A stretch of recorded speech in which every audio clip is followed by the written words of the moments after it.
ពេលពុកនៅរស់ស្ដីមិនពិរោះកូនខឹងមិនថាយស្អប់សំដីពុកឆ្លោះខឹងសពមុខអីឡូវស្ដាយពុកស្ដាយបានការໄວពេលពុកនៅរស់កូនខ្លះខឹងឆ្លោះចិត្តមិនភក្តីមិនឲ្យតម្លៃពុកថ្លៃធ្នូអីពុកខ្លាយចិត្តដីទៅយំស្ដាយពុកពេលពុកនៅរស់កូនមិនពិគ្រោះសួរគំនិតពុកពេលមានកំហុសចោតខុសដាក់ពុកមិនខ្វល់មុខពុក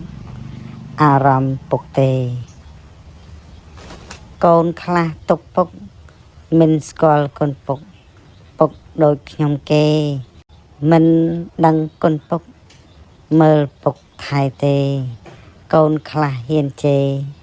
មើលងាយព្រះរស់ពុកមានជីវិតស្រឡាញ់កូនពិតចិត្តពុកសង្គ្រោះកូនខ្លះច្រើនឆ្លោះជេរឆ្លោះព្រះរស់ជីវិតពុករស់មិនឲ្យតម្លៃពេលពុកនៅរស់ចិត្តពុកសង្គ្រោះគ្រប់កូនចរណៃពុកឃ្លានចំណៃទាឆៃកូនថ្លៃកូនប្រុសកូនស្រីមិនដែលគិតពុកពេលពុកនៅរស់កូនចិត្តទុរយសគ្មានមកក្បែរពុកមួយប្រចាំមួយមិនជួយថែពុកឥឡូវអត់ពុកទៅកូនដឹងខ្លួនសូមជួយ like និង follow page ដើម្បីទទួលនៅវីដេអូថ្មីៗ